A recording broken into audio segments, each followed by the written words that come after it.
Okay. Very television. Perfect. And we are all very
Let's see if it works. Yes? Yes, it's working, right? Ma tu quanto sei qui? Domani torni, vai. Dove vai? In Olanda. Vai, dopo mi spieghi. Non so quanto sto qua. C'è una cena, va bene. Alla quale io non sarò. Allora, c'è tempo. Vabbè, dopo parliamo. Ok.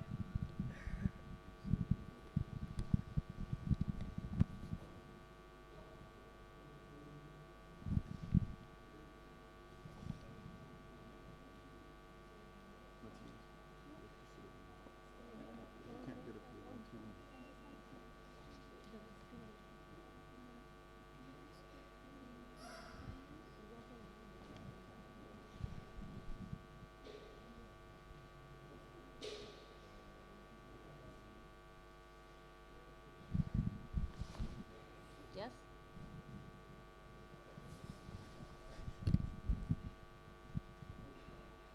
We have done this so many times. It's like we have this more often than not.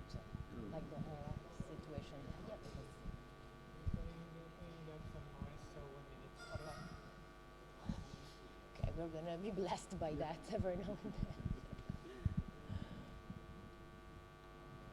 But yeah, because every time we do, we haven't cancelled any event, so rather than cancelling, then we do record it. Either we record it and stream it, or if we cannot do the streaming, we record it and put it up later. So more often than not, these guys are here. So it's like I think we should have made a better contract with them, get a better deal. Maybe for next year. No, we will for sure. Next year. No, You're no, not so optimistic. and objectively they will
Yes.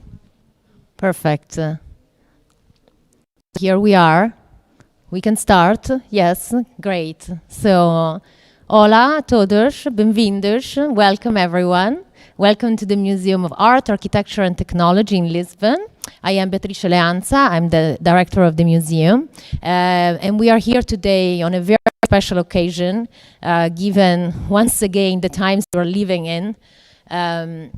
And on the occasion, of one of the key events for one of the three key projects that we're presenting here at MAT until September 6th, which is the exhibition X is Not a Small Country, Unraveling the Post-Global Era.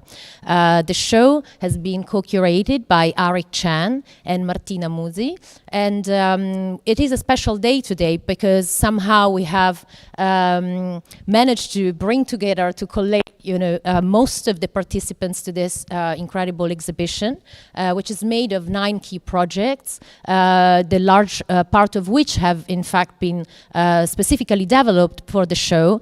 And somehow in a miraculous feat, Arik and Martina have managed to pull together in a series of fantastic conversations that have happened in fact as the pandemic traveled.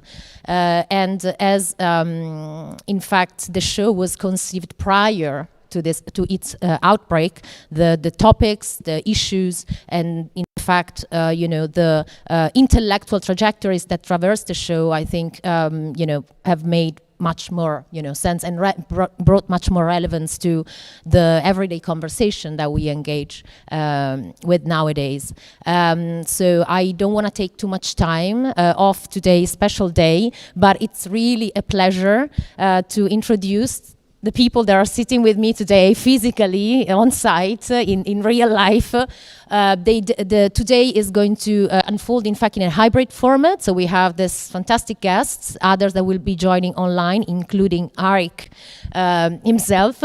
And we have Martina Musi, the co-curator of the show, Jin He, that reaches out from Eindhoven. And then we have Ron Rael and Virginia Sanfratello that join us from the States. So many more are the guests that we see now, joining us online. But I will let, in fact, Arik then, introduce them and explain a little bit of the format of today's event and what is going to happen. So, Arik, I am giving you the stage, the virtual stage, to introduce the rest. Thank you very much, and welcome.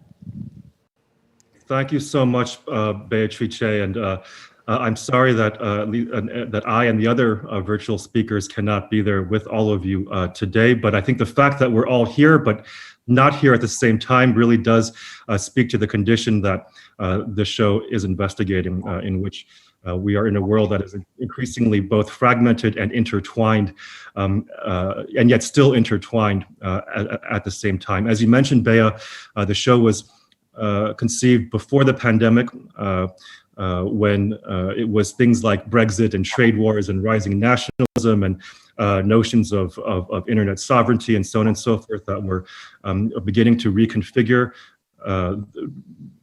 notions of the global, or at least the global that we have known since, let's say, the 1990s, where things were becoming much more and are becoming much more sort of complex and intertwined, while being intertwined and entangled, sort of fragmenting and in these sort of convoluted, sometimes contradictory and even counterintuitive ways, a world in which pathways that we once took for granted could suddenly close up. And this is again before the pandemic even, while things that once seemed inconceivable could suddenly open up. And hence, we're going to talk about open and closed today in the context of the show. The show was, for those of you who are there, as you can see, it was meant to be really a sort of landscape investigating through various practices, this kind of post-global condition via through objects, bodies, territories, geographies, and looking and sort of reflecting on both the past, looking at the present, but also speculating about the future. And we're really fortunate that we have 5 of the authors, the artists, designers, and studios of those 9 projects here with us today. And what we're going to do is we're going to kind of break down the overarching sort of aim of the show or investigation of the show into, let's say, 3 smaller fragments by focusing on, well, mostly in pairs, but also singularly some of the projects which together, in this case, show us, sort of create an analogy between what's happening in the US versus Saudi Arabia, the circulation of objects across the border between, and the highly contested border actually, between China and India. And then we have Jing He and Liam Young. We'll introduce all of these guys a little bit more later, who are going to show us their work that, gives us hints as to how we imagine these forces playing out or not playing out well into the future. So we're going to try and make this snappy, and we have 3 sessions. There's a slight change to the schedule, and we're actually going to start off with a dialogue looking at illicit spaces between Ron Rael and Virginia Sanfratello of Oakland-based Rael Sanfratello, and Abdulrahman Gazaz and Turki Gazaz of Jeddah-based Brick Lab. Abdulrahman is in Jeddah today. Turki's in Riyadh, actually, and then Ron and Virginia are there with you all in Lisbon. So maybe, and also we should just say that we will do these in short sessions of about 20 to 30 minutes each, but we will leave a little time for a question or two from the live studio audience or also from online. So please do feel free to join in, everybody. So session 1 then is again looking at the notion of illicit spaces, and Ron and Virginia, who are in Lisbon now, are actually sitting in the installation by Brick Lab called Tactile Cinema, looking across their installation of the teeter-totter wall, which is a recreation of an intervention they did first in 2019 at the US-Mexico border wall, where they inserted these sort of pink seesaws through that wall, thus allowing for at least 40 minutes people on both sides of that border to play with each other. Whereas the installation Tactile Cinema by Brick Lab, where you're all sitting at Matt, is kind of a reflection, and I'll let Abdulrahman and Turki talk about it more themselves, but it's a bit of a reflection look on the past 30 years of cinema, or cinematic space, or cinema spaces, I should say, in Saudi Arabia, beginning with their investigation beginning in the early 80s, when the rise of hardline religious conservatism produced a ban on those spaces, a well-known ban on those spaces in Saudi Arabia, but that has, of course, been reversed in recent years. And so we'll really be happy to hear from them a little bit more about that. So to begin with, I don't know, Ron, Virginia, or Abdulrahman, or Turki, I mean, we're framing your projects in terms of illicit spaces. And so maybe you could just talk a little bit about, you know, how you see the relationship between architecture, architects, and illicit spaces, to the extent that you're both confronting this idea in very different ways with your project. Sure, hi Eric. I'll begin. You know, I think there's this perception around the world, but also in the United States, that the border is in fact an illicit space. But we wanted to challenge that because in fact the border is a public space. This is a federally funded project with government funds, often on lands that are not forbidden, but these are sometimes public lands. They are private lands that people own.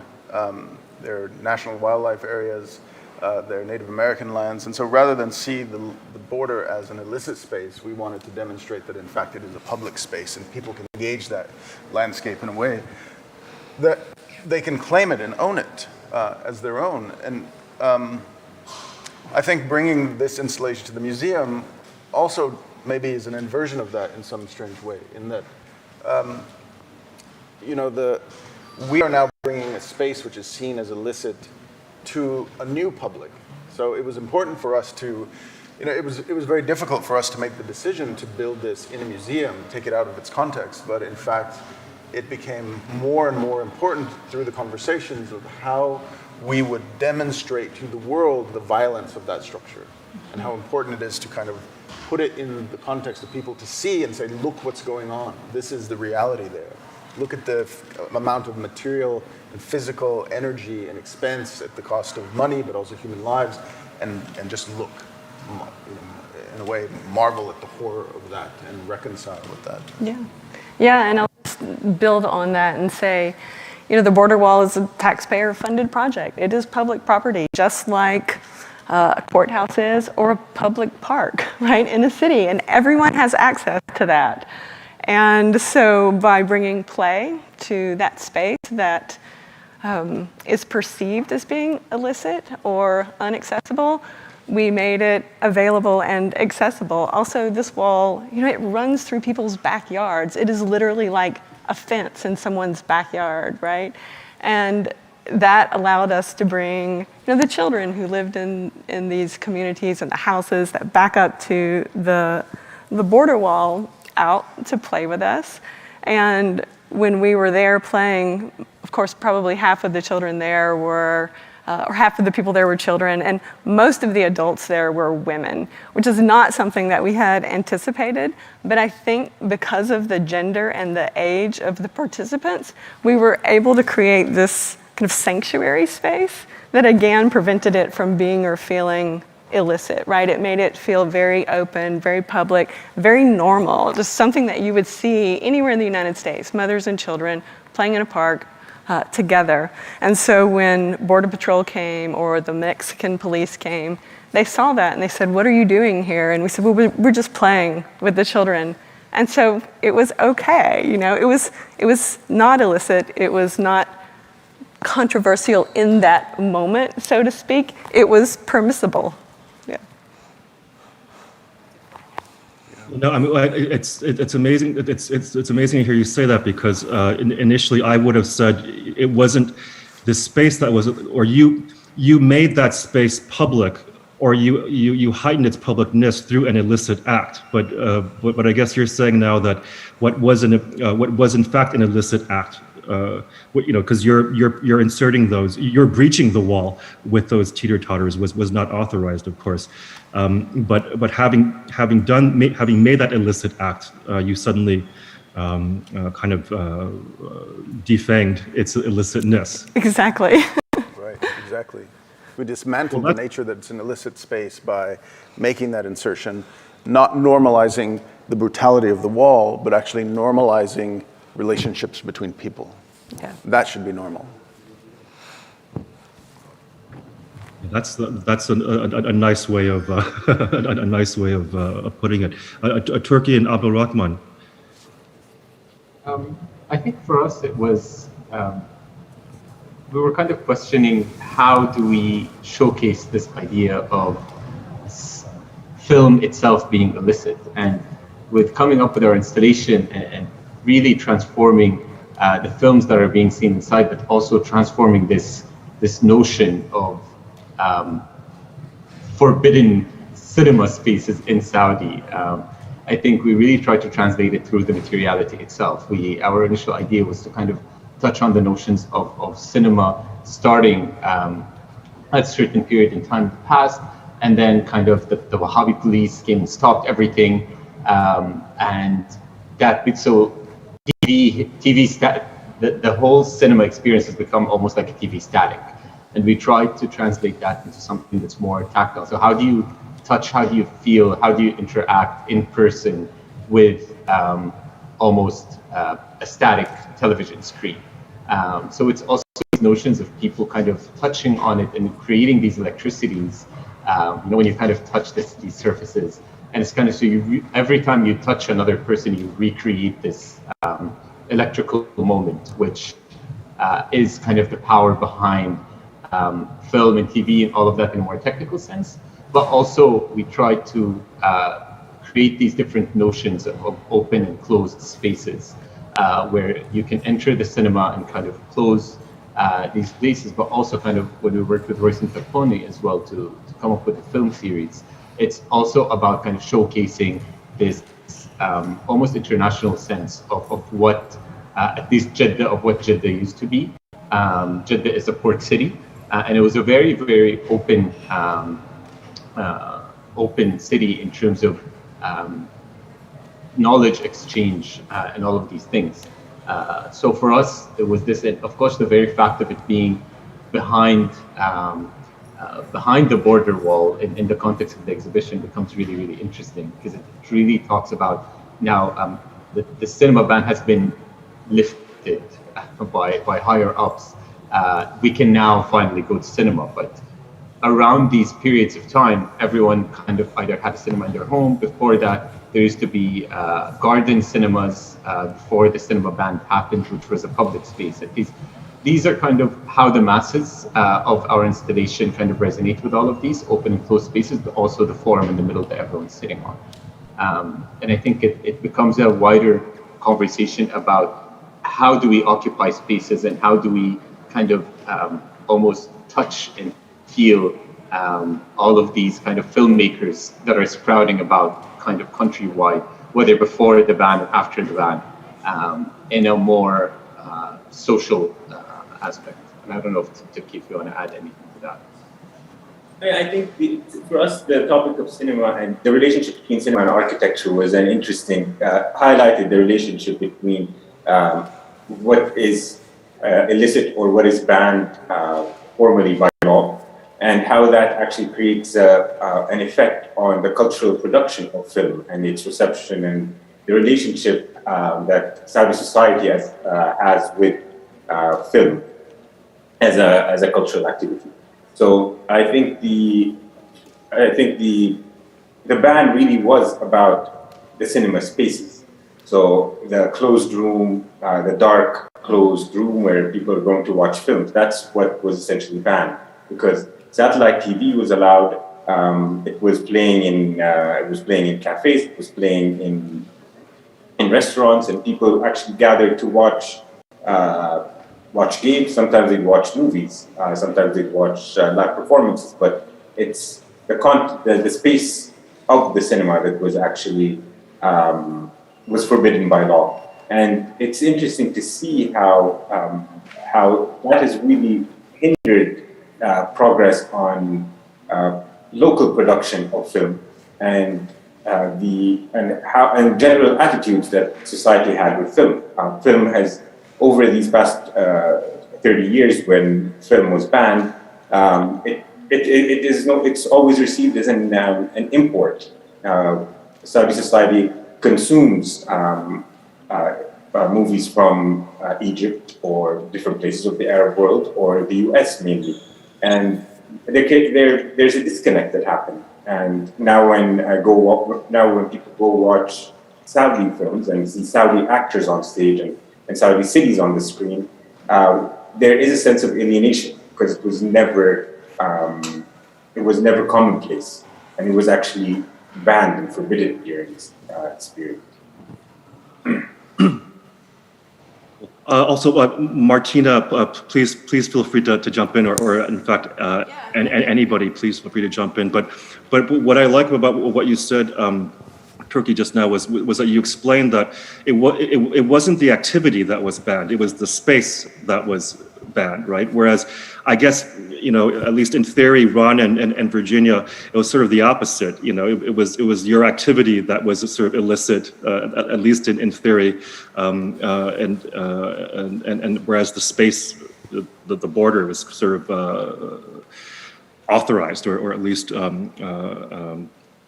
implemented through the dominant sort of power structures, let's say.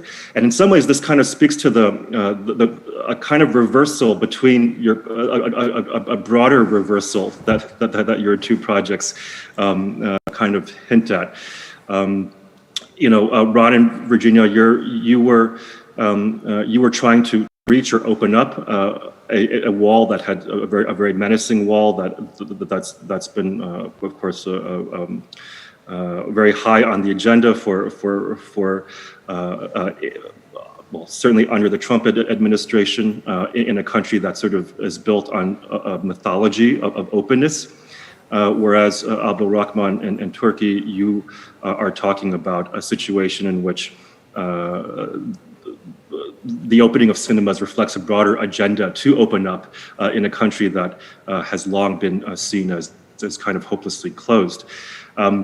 So the kind of almost irony of this really stands out for us. And as architects, it would be interesting to hear how you guys respectively see the global evolving from your different vantage points. I mean, I think, if I may start off, I think that definitely the Saudi Arabia's agenda to open up really is really a desire to connect with a global culture. And I think that really that the idea of allowing cinema was a huge step to legitimize or to actually make common importing the film into the country. And I think it really highlights the role that film plays in shaping society and how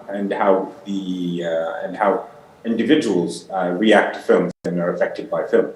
So I think the question of the global practice becomes very interesting at this critical point, because in the 30 years when cinema was banned, I think architects as cultural practitioners were really, in Saudi at least, were functioning in a vacuum, where there was no, where architecture was really about building buildings, and the technical discussion about how to make a building as efficient as possible. And at this point, we're really speaking about architecture as a space that is, creating culture and symbolizing a specific moment in time.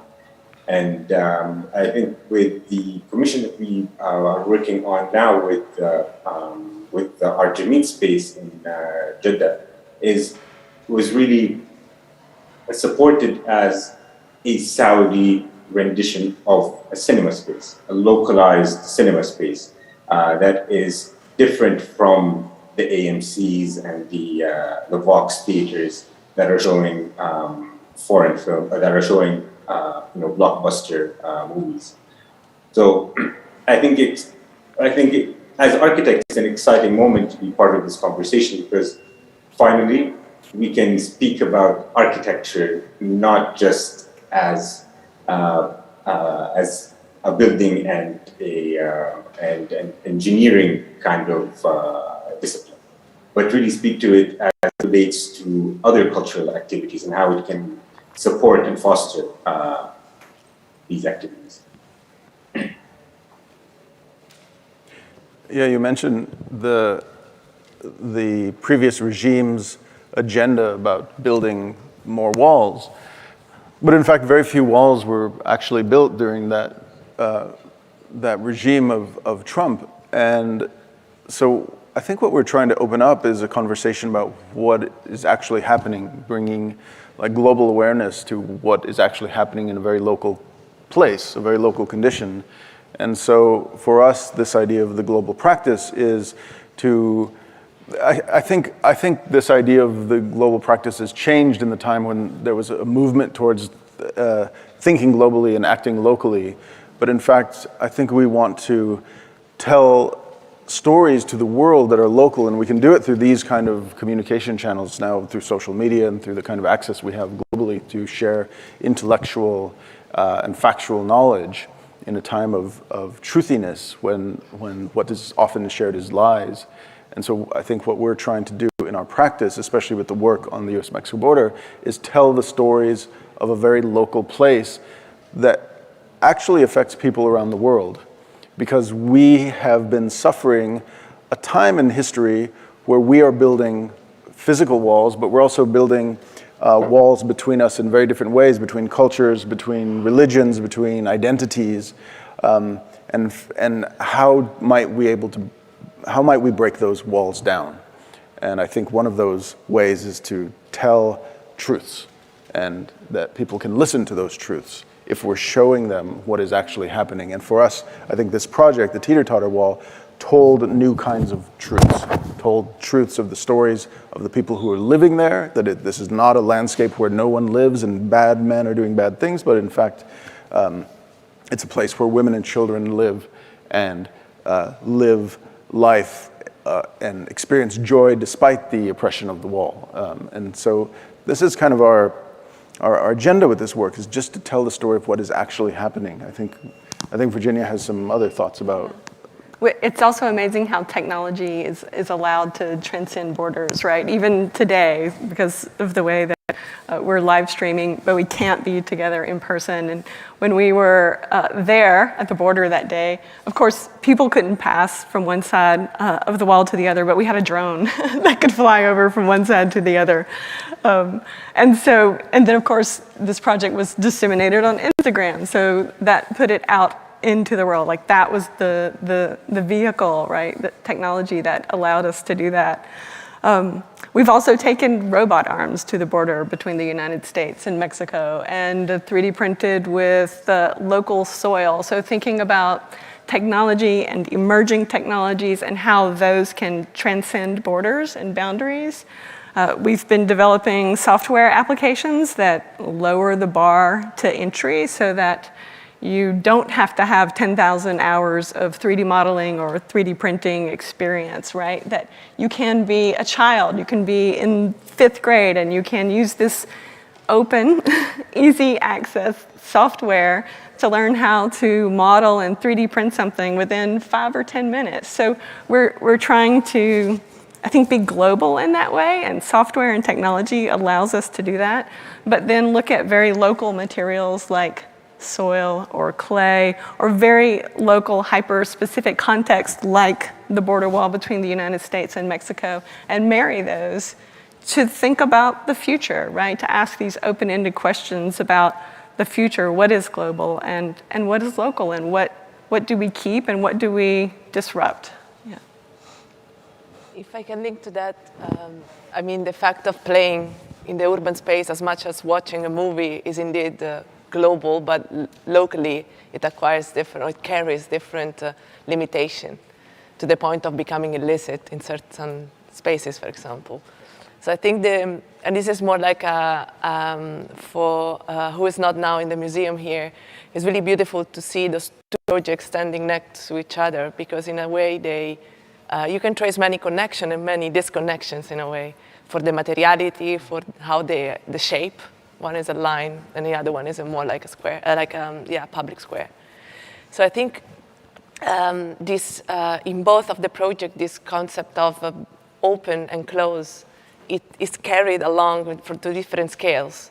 Really from the scale of the sit, that has a specific story potentially also, why you guys choose that sit, or why Brick Lab choose 3 different projections, and one is enclosed, one is covering, and the other one is indeed open. So I think the two projects carry those scales from the importance of the object that also creates while telling the truth, it creates a connection, right, to who is listening, to reaching the point of political and international and between countries, which is like geopolitical narratives in a way. So 2 countries next to each other, divided by a wall, but also a country which is close to the rest of the other countries. The question maybe, which is interesting, is that how, through your practices as architects, how do you carry along this friction between open and close at different scales, which here is a really beautifully, we can go around and interact with in a way. So. I think one thing that's consistent in all of our projects, which are very diverse and different, is that we intervene. We really like to intervene into systems. So we might intervene into a political system by redirecting or bringing attention to a certain situation, which of course is what we've done here with the border wall. So we've intervened in the way people perceived of this space. We like to intervene with 3D printing, for example. These are very expensive technologies, very expensive materials, and we've intervened by hacking printers and putting our own materials in them. So we intervene in commercial and proprietary systems. And there are some other projects where we have intervened in kind of social systems or social misconceptions and tried to highlight, I think, plight of people, homelessness, for example, in the United States, to speak to, I think, the fact that anyone could be homeless, right? We, in California, have experienced so many wildfires, and any one of us could find ourselves in that situation. So in our practice and in our architecture, we're intervening to bring attention to and to hopefully make change. I mean, that would be the ultimate goal, right? To have an impact. Yeah, these kind of interventions are always about asking questions. And in research, when you ask questions, there are basically two kinds of research questions you can ask. You could ask closed questions, and you can ask open questions. Closed questions are questions where the answer is either yes or no. An open question is a question that dives much deeper into the details. And we like those open questions. Is it easy to say we're for or against the border wall? That's easy. The answer is yes or no. But the questions of why the border wall exists, how does it affect the people, how does it affect the landscape, what are the conditions that are occurring, the consequences of the construction, those are the questions I think that need to be answered. And so those are the questions we like to take on with our practice, open questions. Yeah. Responding to what we inherit in a specific context also, both as technology, as infrastructures. Beautiful. Yeah. Guys, I actually don't know how much time we have still. There is not a time count. Maybe Abdurrahman can. You appear and disappear on the screen, so we have to, it's a kind of... But you are here now. It's nice to see you again. I think you go ahead. So, I think in our practice, we're always engaging with the idea of open and closed, and how we can really heighten the awareness of openness and closed spaces using these physical elements like wall, ceiling, and the ground. So I think and this is something that we experiment a lot with in most of our design work. What constitutes an open space? So the block on the right, or my right at least, is semi-open. So you crawl in and you occupy a space where you can actually see other people moving around in the museum space. The other one has a physical curtain and creates a full enclosure. And the steps that you're sitting on are really is open in the museum hall. So we're always trying to allow the experience of the installation to register these notions of openness and open and closed experiences by virtue of the physical objects that constitute the space. And obviously the way that each of these steps or the seats are also designed is to allow the person who's sitting to be aware of the different postures. So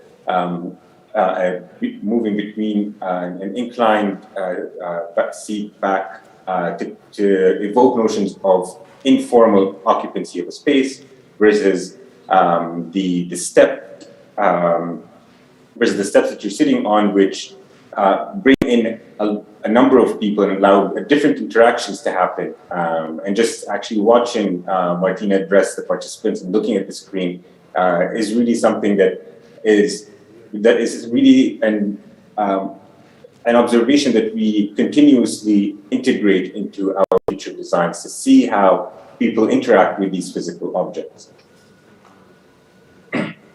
I think Okay, also we from have another sorry, perspective- sorry. Oh, sorry, I just wanted to kind of touch upon something that you guys might find interesting. It's basically, I was just talking, like, we're working on an installation for another show, which requires us to pour, and part of our idea is to pour silicone in various locations in Jeddah, and it's kind of like a skin of the city. And it really makes you question the difference between kind of, in terms of open and closed, it's also kind of what's public and what's not.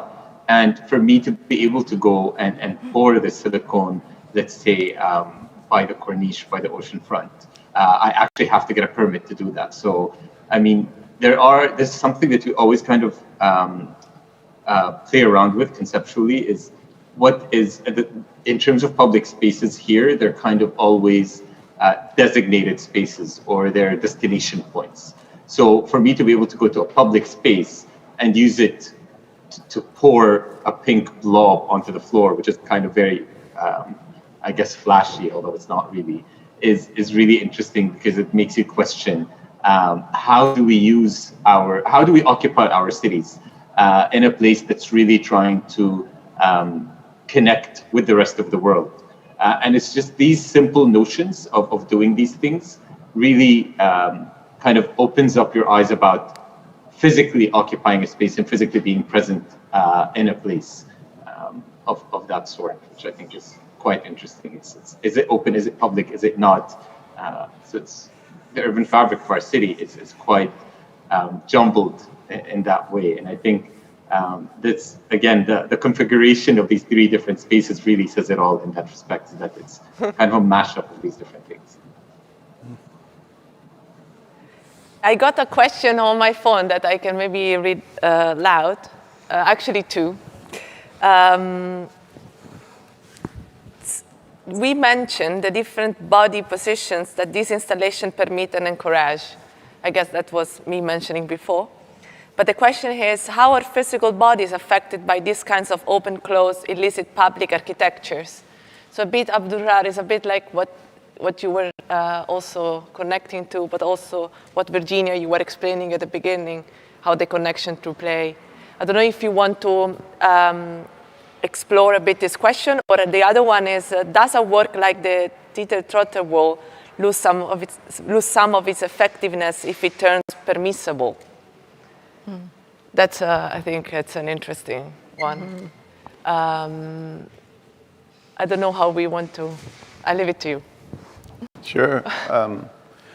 Yeah, that's an interesting question. Does it, I mean, yeah, it's not needed if it's permissible to. It's just a playground. It's right? just a playground, and right. There are millions of teeter-totters all around the world already, right? Right. So I think the important thing in that work is that the wall disappears. Yeah. Millions of dollars worth of steel disappear at that moment, and it's just a playground. Yeah. And that's the important thing to remember, that their bodies in space balanced, and there's metaphors there about equality, equanimity, and pleasure and joy that are occurring between the bodies in space. But this question about is it, you know, we don't want to, you know, an interviewer once interviewed me and asked, so this was such an interesting project. Do you want there to be more walls so there could be more teeter-totters? Oh. And it was the most ridiculous question. In fact, no, like, this is about dismantling a system. Yeah. Yeah. And there's a larger piece of this project that is about recuerdos, or souvenirs. And we have this vision that, you know, one day the wall will be gone, and what's left? And maybe what's left are playgrounds, right? And maybe we only remember the wall as something diminutive or small that's in a souvenir. It's something that is so far gone from our memory that we have to have a tiny physical artifact to remember it. Because we have to remember. I mean, yeah, we have to remember it. It's important. But what we're left with is the play and the togetherness and that bridge from my country to your country, right? Thank you. Briklab, do you want to say something else? Or we can also move on. I think we are on right time to go to the next dialogue. I mean, I think the question of occupying the space and the bodily postures is something that we really believe encourages certain behavior in a space. So if you have your back reclined, I would assume you take a position that is a bit more informal. Like you can't, you have to sort of let go of some of your belongings that are with you, your bags, and sort of sit down and relax while you're watching the film. And this is sort of like a translation of the process of the initial cinemas, where they were actually hosted in people's homes, and they were essentially gathering chairs, and then as occupancy was getting higher, people would just sit on the floor. So it was a very informal, very different from the process of entering a cinema space and being assigned a seat, and having your cup holder and having your popcorn right next to you. I think and also it's a different experience when you're sitting in like a forum setting. So you don't have a back. You're not comfortable to sit for long hours of time, and you're also sharing a bench with others. So I think all of these are these are just they're, I think, design questions, and just seeing how people interact with them and how we can develop them into architectural works.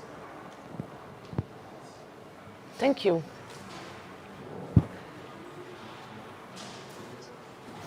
I think actually Abdul Rahman unfortunately has to take off, right? We don't want to keep you very engagement. Thanks for making it.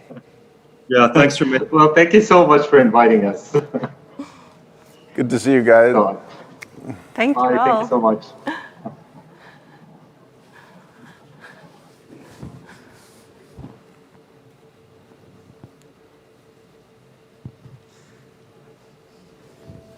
We can go to the next conversation, which is named On the Circulation of Objects and Capital with Bar Studio.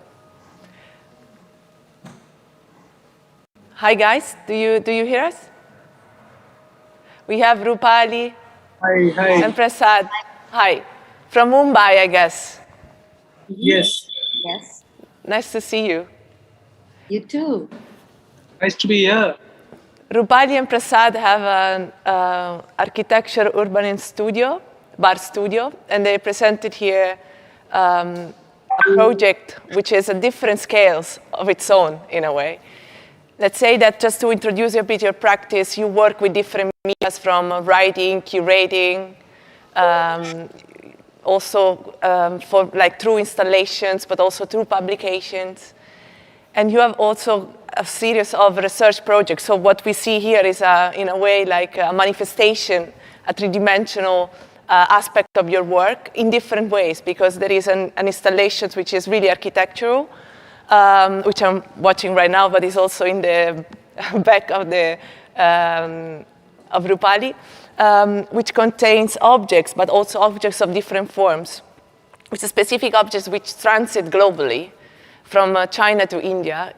But also there is a series of, there is a publication which collects a beautiful, almost like a contemporary archaeological work that you guys have been doing and published within the show. So all these different scales in this red island, which is called, the installation is called Itinerant Desires. That tells a lot. So maybe you can guys tell us what does it contain, not only in terms of, not necessarily in terms of object, but in terms of movements between the two main countries that have been, these objects are connected to, which are China and India, of course. Yeah. Prasad, do you want to go? Sure. I mean, you can see the installation behind Rupali. Actually, in many ways it fuses urban form, narratives,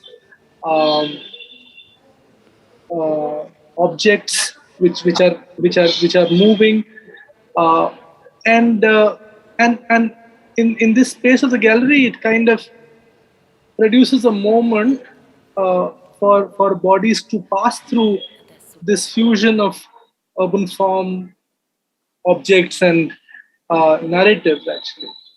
And I think I mean, the previous discussion was that there was a lot of mention of global, local, inside, outside. I think more than 2,000 years, the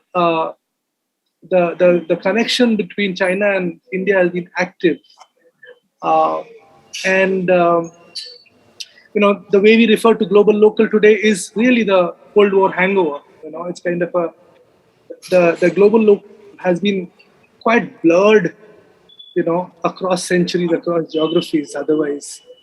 And I think some of the main players are the traders, the big ones, but this work looks at small traders, actually, who moves immensely. So while there is this big narrative, this nationalist narrative, nationalizing narrative of tension, conflict, boundaries, etc., there are these thousands of small traders who move, carry material, carry objects, and the border is not only restricted to land, but across sea, then mountains, all kinds of terrains are navigated, and we bring together these objects, which we call it them usual and unusual objects, and these objects tell the story of these movements, these journeys, and not only that, but I mean, if you look at the objects very carefully, they're very like an invisible ink pen, Now, why would somebody make them and sell them at less than 15 cents, 15 US dollar cents in Bombay? And why would somebody buy them? And once bought, then they use it for a couple of days, and then it remains in somebody's cupboard or some drawer, and it remains there, and then kind of and then after a couple of years it is thrown away, and then it enters into the recycling industry and becomes something else. So there is a folding in of strange desires, strange designs, strange markets, strange kind of connections, recycling industries, which these objects hold, and that's what we were interested in kind of telling the story, but also not only telling the story, but also how it reshapes urban form, because they occupy strange places. They also kind of bring about strange aspirations amongst people. So we were trying to hold all of it together to tell the story between India and China, really, like this complex story, which is otherwise said in very flat terms of disputes and conflicts and separations and contradictions, really. So that was. Will you want to add a few things? Yeah, no, I mean, I think that's what in the media you sort of start hearing stories of the conflict that happens, gets escalated, but I think like a lot of this kind of narrative is also mobilized for certain reasons, and those can be to win elections and all kinds of things, but on the ground things are much more granular, and that's what this work shows, that it's really about a politics of the everyday, where where the ground is really made of solidarities, friendships, idiosyncrasies, all kinds of trips and kicks, the afterlives of the financial circuits, which really sort of makes this ground, and it's a very different kind of granular politics that then operates. And we were really sort of interested in these objects, and there's this the cultural theorist Kopitov or Arjuna Padurai speak about the cultural life of objects, cultural biographies of objects, the social life of objects, which have in some ways lives much beyond their use values and their exchange values. And these were the cultural biographies that we were interested in, and the trajectories that kind of transcend this, they move between nations and create this very granular everyday politics, which in many ways is much more emancipatory than what we could imagine. And I think a lot of this is not spoken about. It kind of gets hijacked in some ways in these meta narratives, and so that's what we were interested in bringing. But maybe Rupali or Prasad, it'd be great to hear how, yes, your focus was on the sort of granular cultural biographies of these objects. But as we've sort of mentioned, kind of already, while you were working on this project, the sort of broader geopolitical realm kind of came into the picture, right? We had these conflagrations along the disputed Himalayan border between China and India, got a lot of attention. The situation really escalated. The Indian government then banned all Chinese apps, from the Indian internet. Of course, there was a lot of stuff going on this side of the border as well. I'm in Shanghai, if we haven't mentioned that already. So, I mean, how does that filter on the ground? Do you think? I mean, are there political narratives at the granular level at work as well? So there's a lot of symbolism. Which get played out and mobilized also. So the most powerful symbol, which kind of went through many social media coverages as well as mainstream media coverages, was this television being thrown out of the fourth floor, a Chinese-made television being thrown out of the fourth floor in one of the big cities, and then people kind of stepping over it, and as if kind of boycotting Chinese goods. So that's this kind of things went on for some time, and I think for me the question was, which is the next television he's going to buy or she's going to buy, or the family is going to buy, and because it is either going to come from another company in China or from a Chinese-owned company from Taiwan or somewhere else, or companies in India which have Chinese stakes in them. So it's kind of and the other question for me was also, what happens to this television after it is thrown? Because it is picked up slowly, gathered, and then it goes into the recycling market, and then it has another life after that. Like precious metals are kind of extracted, and then the circuit boards which are operative are still kind of enter into another a second-hand market, and all kinds of things go on with it. The national narratives have been very active, and mobilized for a variety of reasons, and it is never possible to speculate what are the exact reasons for the national narratives to take place. And nobody knows. People who are scripting the narratives also do not know, I feel, that how it gets worked out and stuff like that. And the border issues with China, Pakistan, Bangladesh have been very, very kind of active since past 40 years, 30 years or so.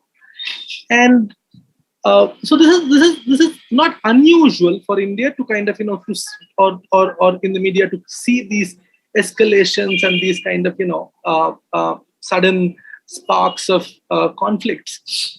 But we also record in our narratives, that alternative routes are found. People move because there is a country called Nepal between China and India, and you pass through Nepal, and then you are not really going to China, nor you are coming to India. You are going to Nepal, and then from Nepal, then you kind of cross borders, and then you move into somewhere else, and all kinds of short circuits are new circuit routes are worked out. So it's I would say that there is a narrative which is kind of which is put in place for public consumption. It is kind of and these are narratives which are like and there's nothing true or untrue about them. They're kind of they are narratives. They are narratives around which many concepts of nationalisms get played out, and many things get played out. But you see closely, you go dig deeper, and then they kind of they blur, and then they kind of they smudge away. So that's how we read the geopolitical conditions, so to say. Gopal, you want to add anything? No, I think that's fine. This leads to another question that we had in mind, which is, and is also readable within the books that you presented within the installation, which is how those objects can be lenses to also to explore the politics that is carried through the objects themselves, but also some phenomena which are happening globally. For example, how technology is disposed, what happens after technology is disposed, where does it travel, in which part of the world, mostly towards the south. What does it mean to transport technological devices which are dumped in one part of the world and arrive, which kind of ecosystem they create around. You guys talk also about peripheral technology. So would you like to maybe extract something on this line of the after, like the politics also, how the object, when they are disused, they still carry, or maybe they transform the politics from which they were born, for example, or produced. Because I think I want to put that, I want to underline the publication that you guys did, because I think there are really fantastic notions inside there. Yeah. I think that's where even the form of the narrative becomes important, to look at really the kind of nuances in the way the kind of ground operates, because in some ways what it does is that it sort of really sort of opens up the stories of solidarities, friendships, and other things. The story, and this is something that we've been very interested in a lot of these stories are montages. They're not sort of only ethnographic tales, but they are montages. They fuse together many narratives, and in that sense, they also become patterns. And they become thick stories of cities in the way they kind of open up these narratives. And we've been interested really in the form of the semi-fiction, to look at urban stories through. Often because also when you tell stories directly, there's a lot of people do not want to be want their stories to be told, because they operate tactically in multiple ways. And what these sort of narratives do is that they create this kind of semi-fictional form, which really sort of talks about the densities, the intensities, the thicknesses in which cities operate, without really sort of exposing some of these practices. So I think that's what, the nuances of the stories and the way the drawings work, the photographs kind of come in, the stories kind of start getting thickened. And I think that's what we were interested in sort of bringing these. And there are 9 stories, but they're all interconnected 9 stories. Prasad, you want to say something? There is a lot of metal which gets extracted from a variety of mines in east and south of India, and this metal then travels to China and gets processed and then becomes parts of machines and electronics, and some of it kind of gets into various kinds of phones and toys and devices, and then they either come back in processed form or they go somewhere else. And once they go somewhere else, then they also kind of get dumped there, and then they come back again. So that also happens. So in like the material kind of have those strange circuits which move through, and when they do that, they create those possibilities for capital, for power, for politics to kind of take place. And the stories, like Rupali said, in their own kind of quirky, semi-fictional ways, try to hold these things, and these journeys, these itineraries of these materials, and the narratives that are there in the work, in the publication, and when they hold it, they kind of they also kind of point at the various things, but again, like Rupali said, the where one can see these larger economic dimensions getting unfolded, or the political dimensions getting unfolded, you see the quirky, strange, instinctual desires, urges which are at operation, strange kind of, and these objects pass through them, and it is here where that movement of these materials kind of hold these desires of humanity. So I think that was what was interesting in talking about these journeys and itineraries and the desires, so and how the work came about, really. And we've been kind of doing this work since like at 4 years ago we were tracing the production of mobile phones, because a lot of things which were coming, parts were coming from China, they were getting assembled here, and then kind of and the assembly was happening not in big factories but in smaller units, some houses, some kind of, so that was happening. Then there was a regulation which kind of acted on this, and then that stopped, and then a whole series of things. But the movements continued, and when the movements continued, they carried many things with them. So that was the fun of the objects. Like they tell the story of humanity in very interesting ways, and they smudge the global, local, inside, outside, private, public, categories. Thank you, Prasad. And thank you, Rupali. Then maybe I take what Rupali was saying about the hybridity of facts and fictions to move to the third dialogue, which sees Jing He next to me and Liam Young in the screen. Hi, Liam. Hi. Hi. Nice to have you. Yeah, thanks. Great to be here. Well, not here. Great to be on the Zoomscape. We thought that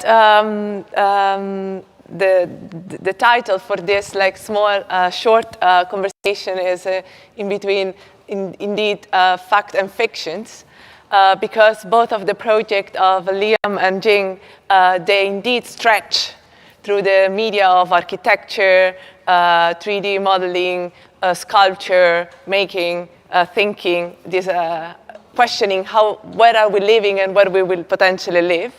Not necessarily giving solutions, actually not at all, but more like opening up reading from contemporary facts. And I think what is the project of Liam Yam is called Planet City, and the project of Jing He is called Arches of Triumph. And I think it's a nice inversion of plurality and singularity, because we live in a million cities, but the Arch de Triomphe is indeed one typology of a monument. So the fact that Liam looks at the future, that this speculative scenario in which the people and the ecosystem is built around one city only, while Jing somehow dissect and disrupt and reconstruct the Arch de Triomphe into a seriality, or we don't even know how many potentially. So I think that the first question is looking at, so you bring us something we don't know.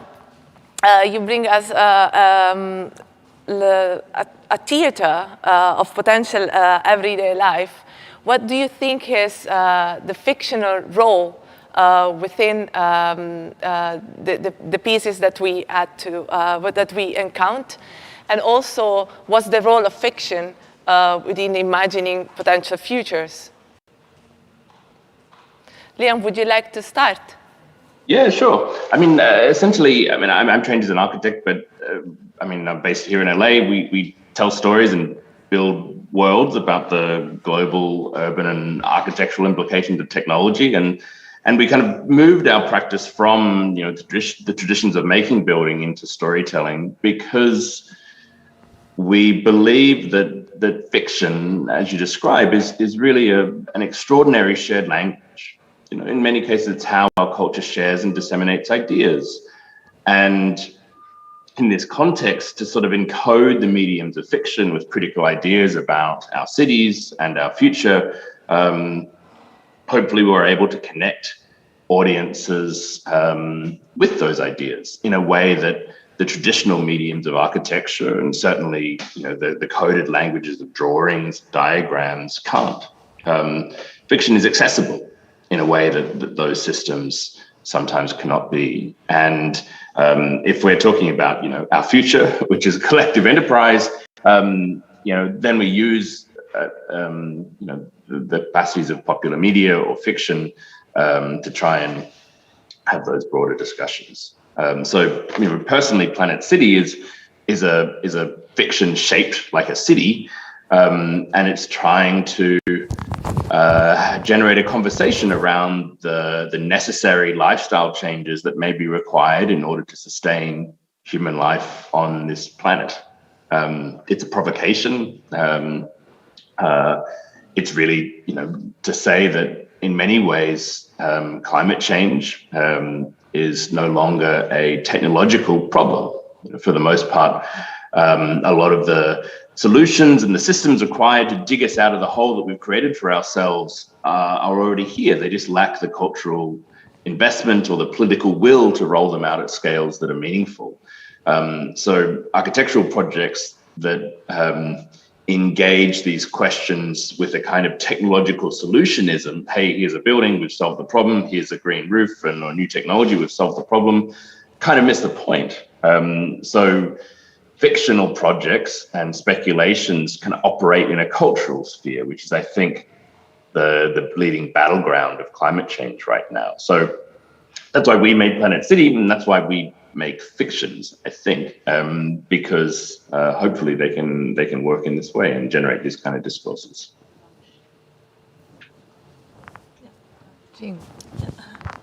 Thank you, Liam. Yeah, think fiction just give me a kind of space to my imagination, of course, and it's also kind of allow me to put some extreme scenario or offensive image in the story. Like, for example, in the work, in my story, one of the I don't know, these arches of triumph, they will happen in the future, but maybe they're kind of just from a parallel world. And for example, in my story, I said maybe one day the Arc of Triumph in Paris will be destroyed, and the fragment will paste on the copy of the Arch of the Triumph in my hometown in China. Or one day the statue in Pyongyang will become a hotel. Probably some people will really hate this kind of story, but fiction give me a chance to put this image in, and also maybe a little bit humor to let audience access to my words. Yeah. And how the notion of randomness plays a role, which indeed it looks potentially around a machine of randomness, how these arches are generated, but indeed it's not potentially, because you are the factual aspect and how you extract and reapply or invent through fiction. It's curated by you. Yeah. I think during the making these works, I have this struggling, like, should I decide everything by myself, or I find kind of a system, like, to let things happen. Of course, like, so randomness is quite important in this system. And later I kind of be fascinated by the movement of geography. For example, like in the earthquake, like everything has been destroyed, and also destroy the current order, and the matters from the underlayer have the chance to come up, which give the new possibility. But also this kind of force cannot controlled by human. So I also want to create this kind of system for myself to let randomness happen, and so I can put the fragments from the reality about troubles, about issues, like in this system. Yeah, I don't know if I answered the question, but yeah, this is more about my methodology of making, like, yeah. And I think in both projects there is this idea of interconnection but also fragmentation. So also, Liam, within this friction of one ecosystem full of different elements and people, how also for you random played a role, but also how the friction between close and open played also a role within the Planet City writing, making, and construction as a whole. Yeah, I mean, Planet City is exploring interconnectedness in the sense that everyone is in one place at one time. So it's the very definition of connected, I suppose. But the point of Planet City is to a provocation around the idea of consolidating human development as a means to relieve pressure on the natural systems that surround it. We've been very good at marking out territory for systems of extractive capitalism. What does it mean to mark out territory distinctly, to leave it alone?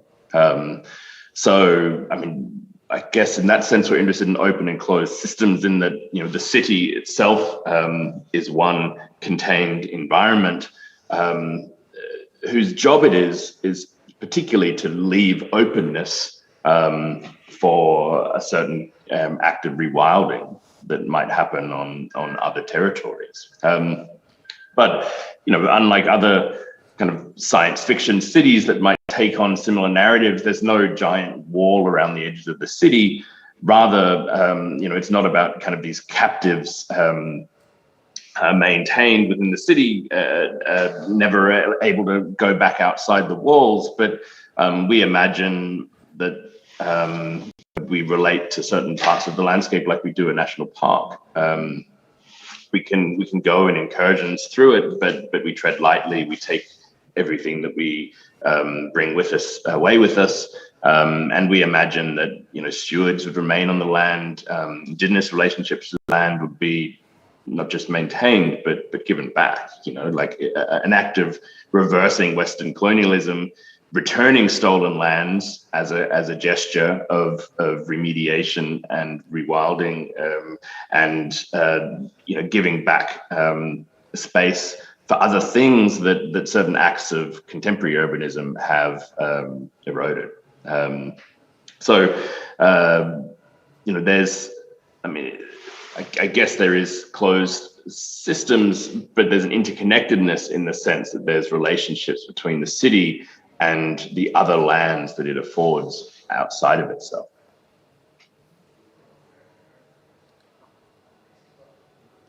Is that an utopia, dystopia?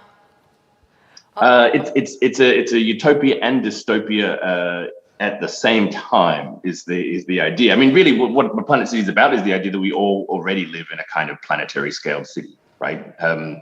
We all already living out a dystopia, playing in real time. We have urbanized the planet for every inch of it. Either any condition is either a function of the city or produces the city. So we're already living in that condition. I guess what we're talking about is a provocation around what it means to reorganize our urban development, to degrow based around a different set of priorities. It doesn't put ourselves at the center of the conversation, but rather leaves space for other species and leaves space for other types of relationships to land that sit outside of the Western paradigm of city making. I mean, in some ways, Liam, your provocation with Planet City is kind of binary in the sense that there's you've divided the planet into the human world in this one city and kind of everything else for everyone else, which is a kind of like an amazing sort of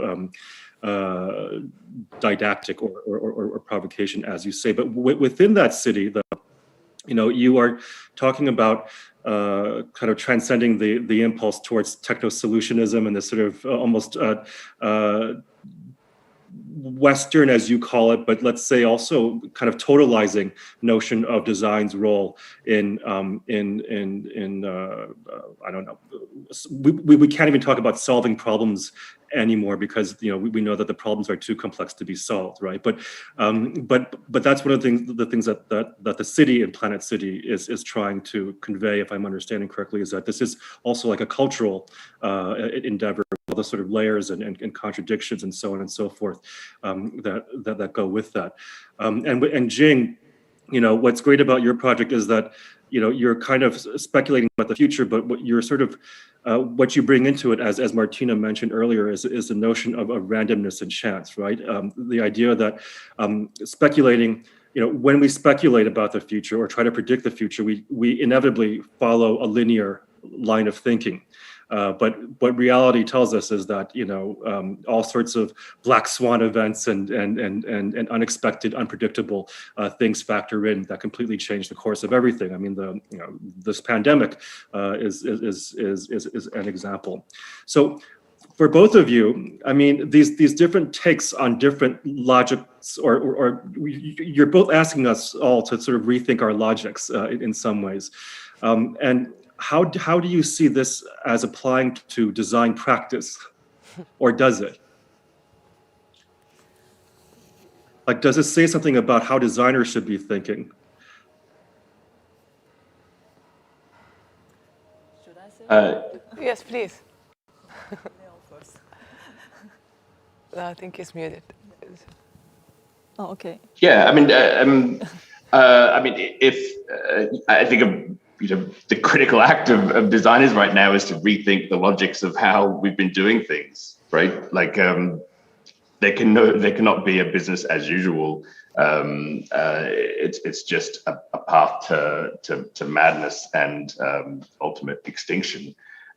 So, I think all projects should be kind of undoing contemporary logics and remaking new logics. And I guess that's really what we're trying to do with the work. I mean, I think Planet City as an idea, as a proposition, is absolutely bonkers and a total disaster to put everyone in one place.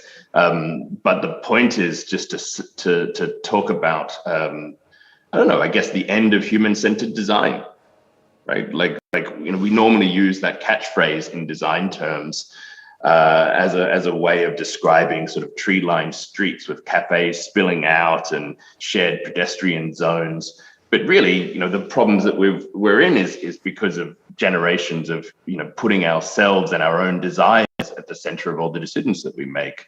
Planet City really is an act of like carbon-centered design or forest-centered design, wetland-centered design, whooping crane-centered design. So I think that idea of, like reimagining the goals, objectives, and desires of what we do as a design community is fundamental. And this is just one sort of provocation on how we might start to think about that. But ultimately, if we can get these systems working at the scale of 10 billion people, Planet City is a fiction, yes, but it's worked out with a bunch of scientists and technologists, so that all those systems are believable in a way, in a form. Not to say let's go and do it, but rather if we can get it working at that kind of scale, then literally the only thing stopping us rolling it out at the scale of Los Angeles or Lisbon is our own prejudices, blind spots, and contradictions and complexities. So, yes, I think it's very fundamental in the design community to reimagine logics. Thank you, Liam. Jing, did you have any thoughts on that? I think I really agree with Liam, and because he said, I also think design is always very human-centered. Like in this project, I was inspired by the force of nature, and because I find that because this is the force that does not take human into account. So that's what I want to learn. And of course, we have experienced a very long modernism illusion that the whole planet is our resource of economy. And so I kind of imagine design can think about more relationship between human and our surroundings, and without always putting human at the center. But of course, I think it's very difficult. For me, it's also a very difficult question because although I with the design education background, I almost never design anything, I think. Yeah, that's it. I think we have a few of those here. Turkey might be the exception, right? At the moment.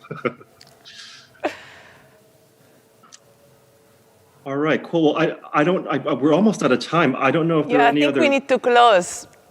Yeah. It's almost time. Okay. Well, I mean, really, thank you, everyone.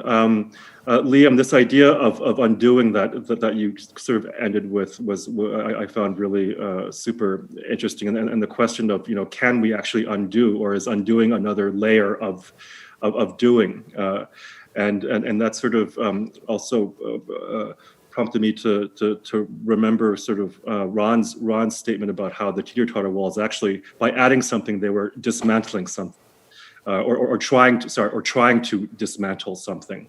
And I think these are really great examples of the kind of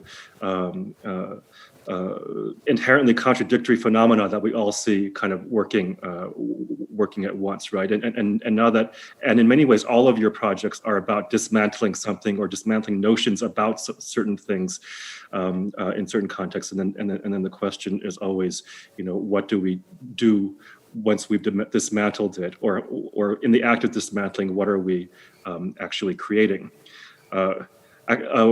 Prasad, I loved your question about what happens to all those smashed TVs, and it sounds like a whole other project to me, because in China things are getting smashed and burned all the time, depending on how we're feeling about South Korea or Japan or Nike and H&M at the moment. And I'm sure Ron and Virginia will remember the 1980s when U.S. congressmen were smashing Japanese electronics on the steps of the Capitol before we had our own people smashing through the windows of that building earlier this year. But in any case, I think we should probably thank all of you for joining us. We really want to thank Bea and her whole amazing team at MAT. We forgot to mention, of course, our exhibition and graphic designers bureau, who collaborated with all of you on your installations. And Joanna Pestana and Max Ryan, who did the amazing graphics. And I don't know, Martina, are we forgetting anything?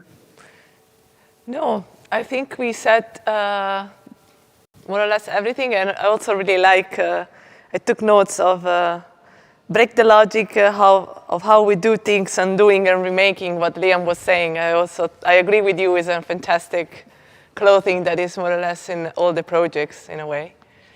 No, more than thanking the museum and all the team and the effort to having us physical and online simultaneously all together, I think that's also one of the most important things, together with the participants of the show, you guys that have been following since months and the process. And thank you, Ron and Virginia, for coming all the way from Oakland to Lisbon. Yeah. Thank you for having us. Yes. So good to see everyone.